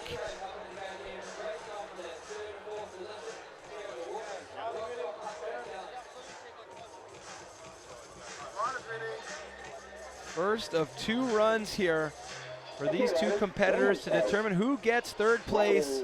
And here we go. So they are out. They are off to the races here. Tano versus Vaya.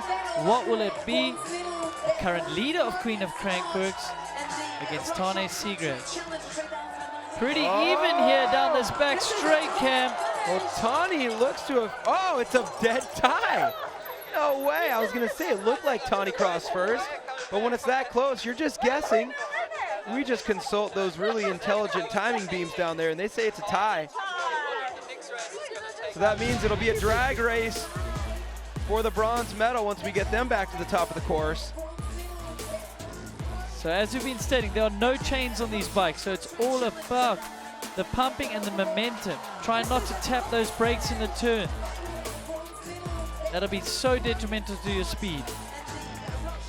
I don't know about you, but I like a tie. That means we don't have to deal with math in their second of 2 runs. Look at that. That's what a dead heat looks like. Woo, woo. They're going to decide who gets the medal. Yeah. For it. That's kind of like how we decide who's driving the rental car. That we do. But they don't get to do that because they've actually, like we know, we've told the fans, we're going to re-rack them. They're going to swap courses. I'll have another go at it. So we've been talking about Thomas Lemoine all day for good reason. We told him he's your new favorite rider, but he's been around for a while, believe it or not. He's only 22 years old, but he could be considered a veteran because if you think back, all the way back to 2012, we saw him on a podium. Take a look back. I don't know where they dug this photo up from, but that's him on the right side of the screen right there. He would have been 15 years old, holding on to that big check there, the podium. Also hanging out with Nico Vink and Cameron Zink. So a lot of things have changed since then, but one thing that hasn't is Thomas Lemoine is a front runner in all these disciplines out here and a guy who definitely wants to be the king of Crankworx. You'll see him in slopestyle tomorrow, but he's got to get past Keegan Wright if he wants to grab a gold medal here tonight. The pressure is on. This is the gold medal matchup. Even over the spine. Thomas Lemoine edging ahead. Will that put pressure on Keegan? Cleanish through the back berms. Whoa! Thomas Lemoine on the slow side. Look at that. It was 100th of a second. Lemoine doing exactly what he needs to do to play defense. He knows he's on the slower side, and if you can hold close, you're looking good. 100th of a second. There you have it, Cam. Crossing the finish line first. Look back at the replay. So let's have a look at that. Look at him hopping into the backside of these rollers. Thomas Lemoine, a man on a mission, but he's got to get through Keegan Wright here. That's exactly how you said it. He played defense. He came out attacking, though. What is the best form of defense? Oh. Guard and attack. A good offense. Well, Keegan Wright will have the advantage, but look at this. Only 100th of a second. Now, Thomas Lemoine looking good because he'll be able to get back on that rider's left side of the course, which is a bit quicker. But anything can happen. A little mistake for either of these riders and big shakeups could transpire. So that will be a good round, but right now, let's check this one out. There you have it. Kalani Hines, a #1 qualifier against Shania Rawson. High on confidence from her first elite podium in ADH. Kalani Hines telling us she wants to stay present. She wants to focus on the now. She's not looking ahead. So here's a look at how she found herself in the finals. It's been a long road, a long day of competition. In the round of 8, she was unshakable. I mean, I can't think back to any mistakes we've seen from her so far. No, she has been clean. She has been calculated. But Shania Rawson's impressed me as well.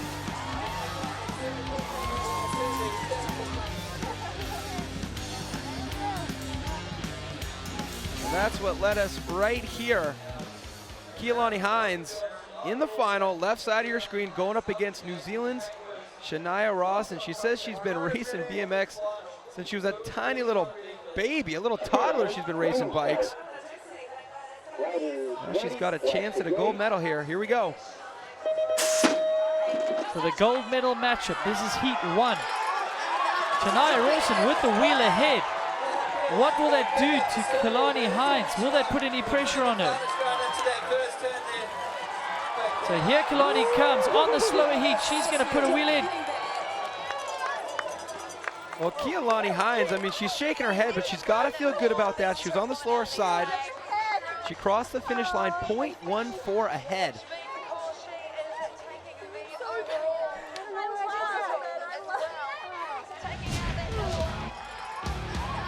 So look at this. I don't see any mistakes out of Shania Rawson right here. I think they both had a clean lap. No, both riding very clean.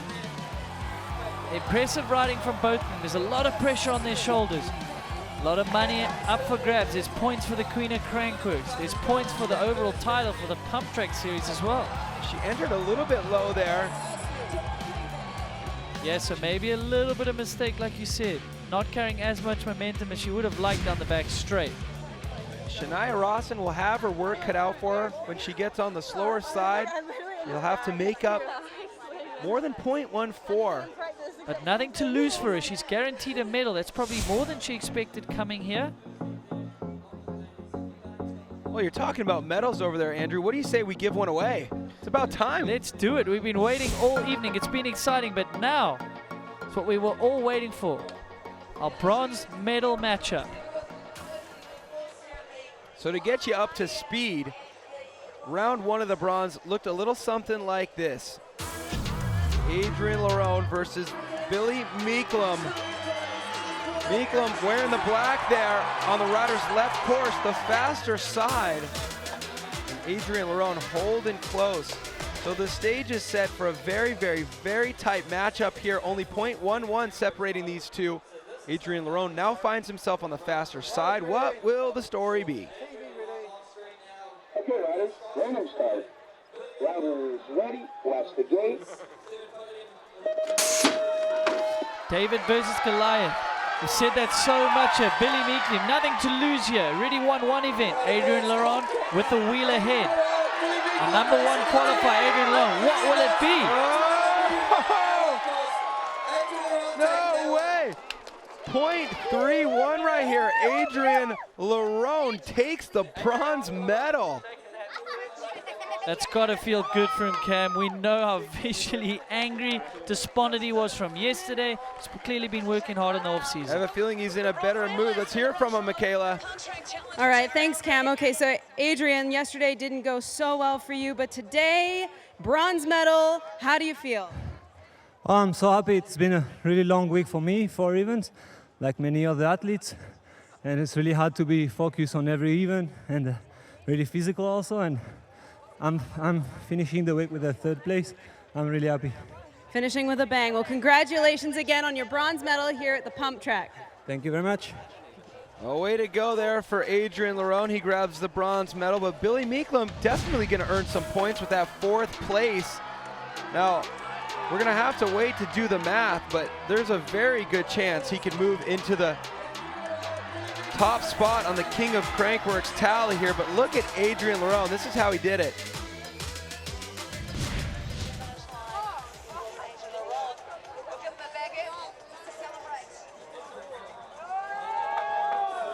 So that was the bronze medal for the men. We'll take a look at the women now. Let's give away a bronze to one of these athletes. Who's it gonna be? Will it be Via Verbeek or Tawny Seagrave? To get you up to speed at what the deficit looks like, let's take a look back at run #1 here in our bronze medal round. Well, speaking of deficit, Cam, as we saw, there will be no deficit. These ladies were matching each other even as they could be through this whole course.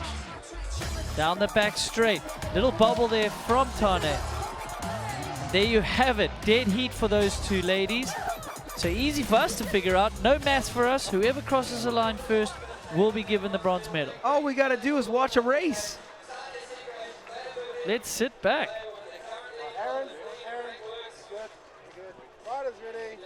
In a few short seconds, one of these athletes will take home a bronze medal. Sit back, relax. This is going to be a good one.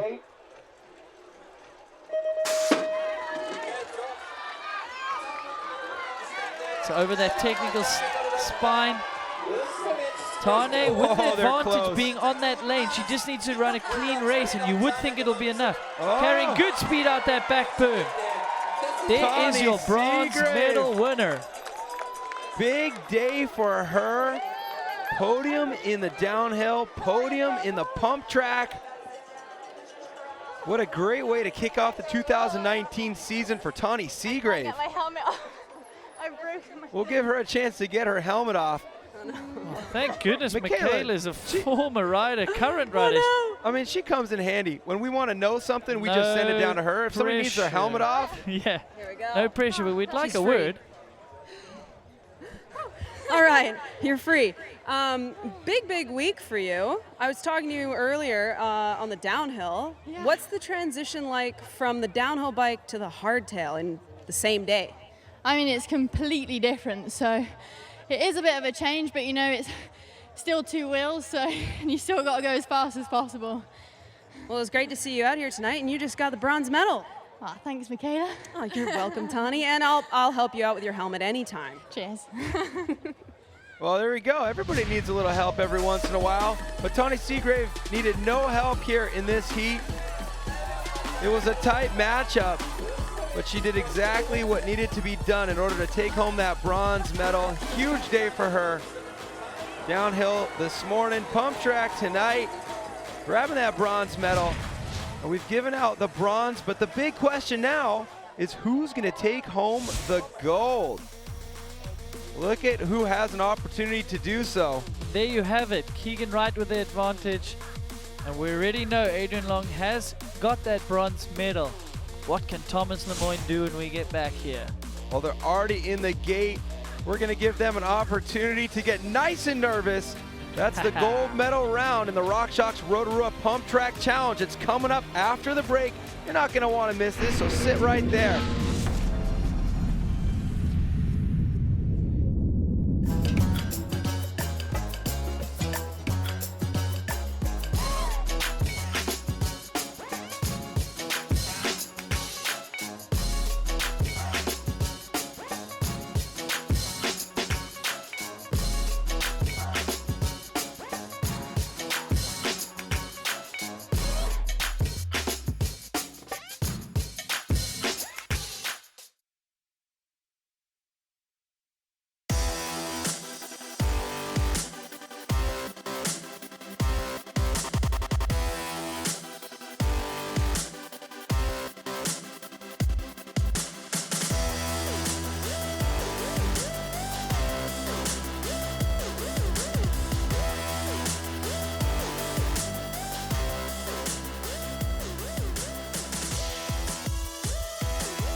People always ask me, what's so good about Skyline Rotorua? Well, it's a little bit of that.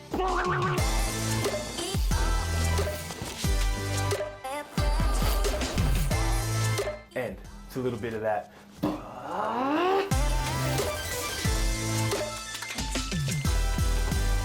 Most importantly, it's all about that. Whop, whop, whop, whop, whop, whop.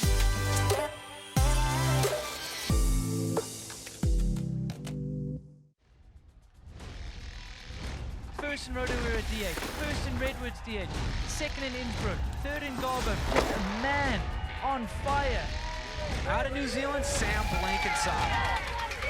So much body English, pedaling wherever he can.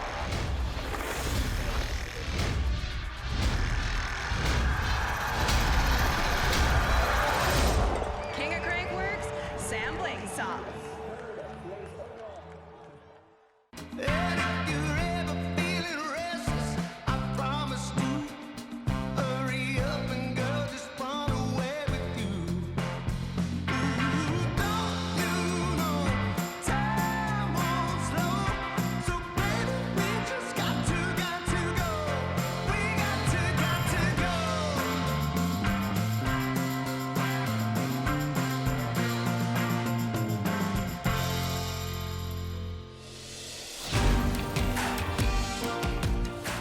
Gold medal time here at the RockShox Rotorua Pump Track Challenge. We're gonna give away that gold for the men shortly. Who will it be? Will it be Thomas Lemoyne or will it be Keegan Wright? We are moments away from finding out. Beautiful evening here. The moths are out. The crowd is out in full force and they're rooting for their local boy, Keegan Wright. Take a look at that bracket. Thomas Lemoyne, a little bit of work to do. Keegan Wright turned his name yellow. That means he has the advantage going into this round. Let's see how he made it here. In the round of 16, he was going up against Austin Warren. Well, Keegan Wright qualifying in 11th position. He needed to get quicker as the night went on, and he was able to do just that, taking down last year's Pump Track World Champ, none other than Cheney Ganay. He would dethrone him and move on to the semi-finals. And that was Billy McLean. He would knock him out, another man on form. Now let's look at round one of the gold medal round, up against Thomas Lemoyne. Keegan in the faster lane, as we know it from all evening. And look at him go, but he is down a little bit, but I mean, there's just nothing in that cam. Well, look at all those riders he knocked out to get here. Basically picking off riders from all over the world. And now he finds himself against Francis Thomas Lemoyne, the guy who won here just a year ago. This is as close to a dead heat as you could ever imagine. 1/100th of a second separating these two riders. Keegan Wright with the advantage. Thomas Lemoyne looking to go back-to-back in that faster lane. Riders left lane, on your screen, on your right. Look at him go, he's got a wheel ahead into that back turn. Both of them looking clean. Thomas Lemoyne's gonna go back-to-back.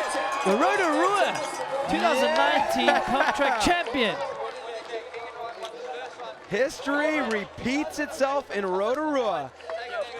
Thomas Lemoyne taking that gold medal. Keegan Wright with the silver. Let's send it down to Michaela Gatto. All right, I'm going to interview both of you, but I'm going to start off with you, Thomas.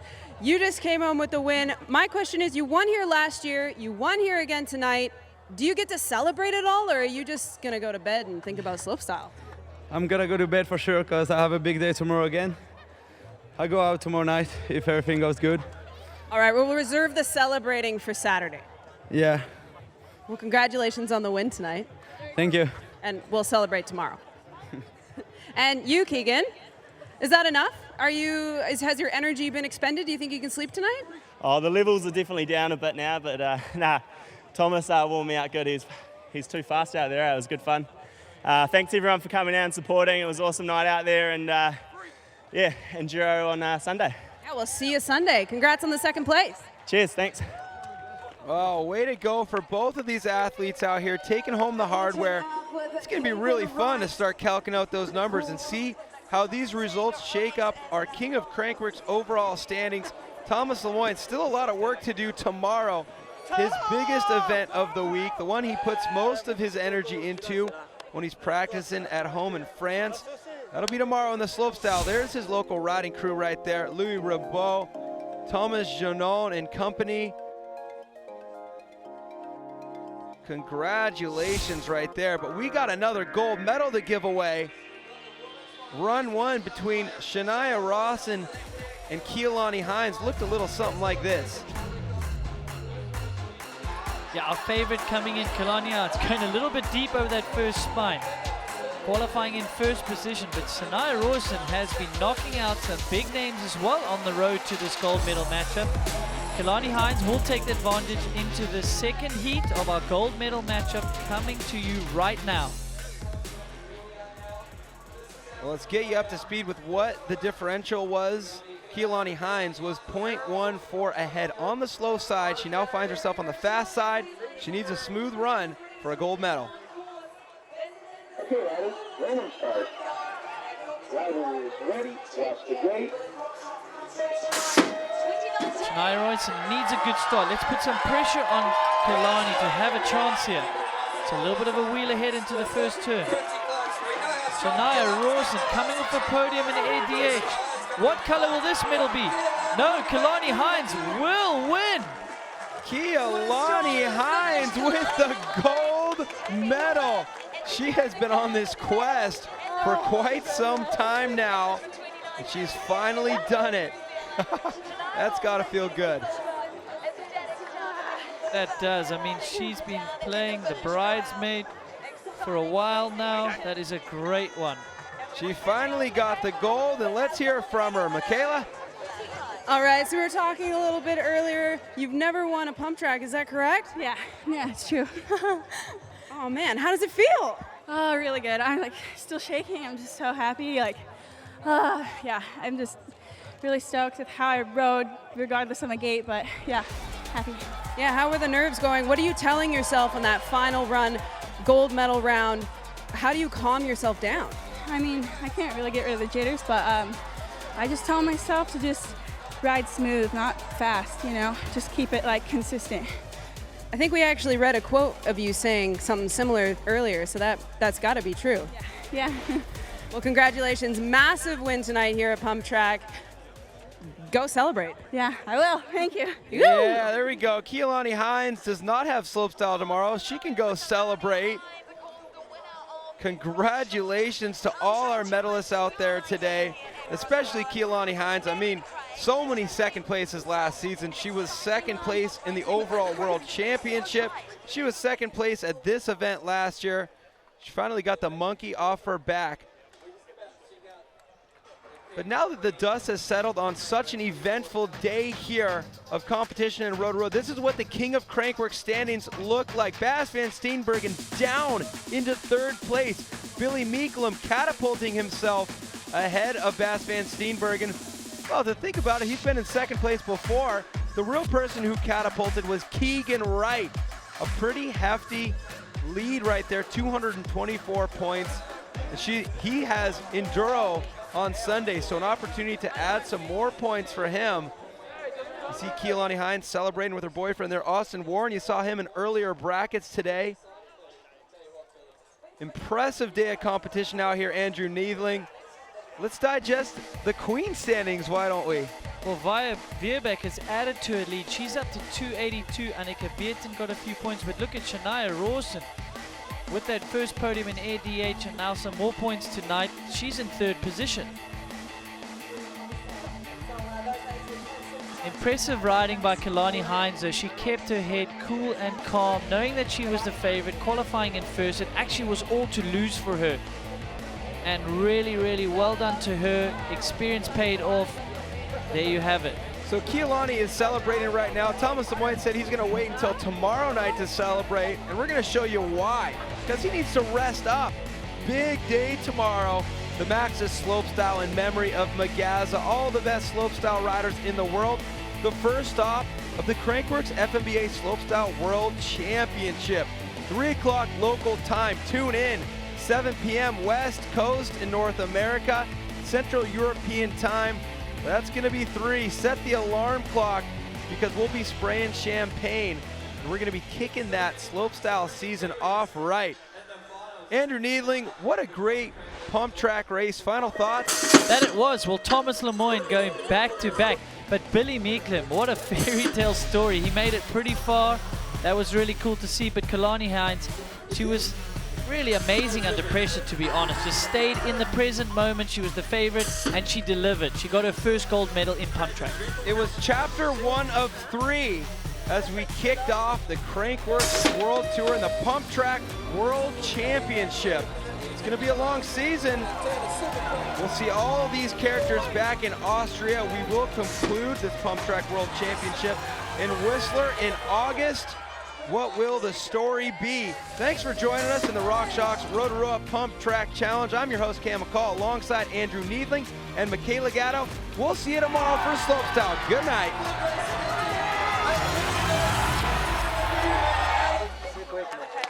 Here are the gold medal.